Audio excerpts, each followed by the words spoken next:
Reaction is growing tonight to newly released body camera video showing a St. Louis County police officer firing 11 shots into a car carrying 10 teenagers. Now, a national youth organization is asking the U.S. Department of Justice to review the shooting, while local leaders are weighing in on what should happen next. 5 on your side's Megan Kernan is live outside police headquarters in Clayton.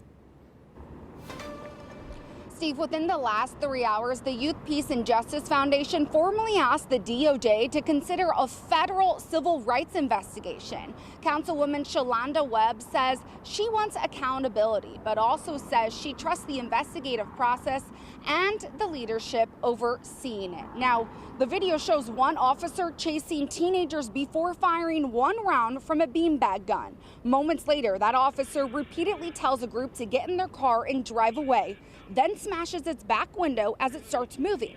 Seconds later, another officer runs toward the car from the opposite direction, yells, "Stop or I'll shoot," and 1 second later fires 11 rounds through the windshield with 10 teenagers inside.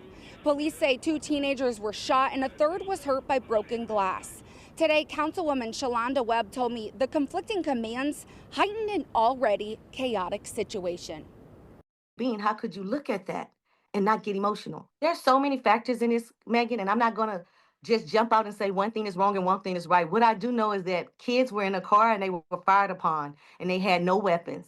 And so there's a process that the police will follow to make sure that due diligence is done and a decision is made correctly.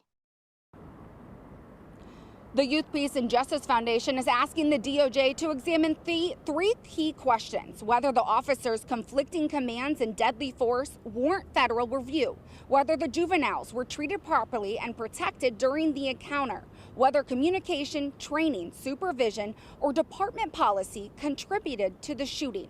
The foundation also wants the officers who fired their weapons placed on administrative leave during an independent review.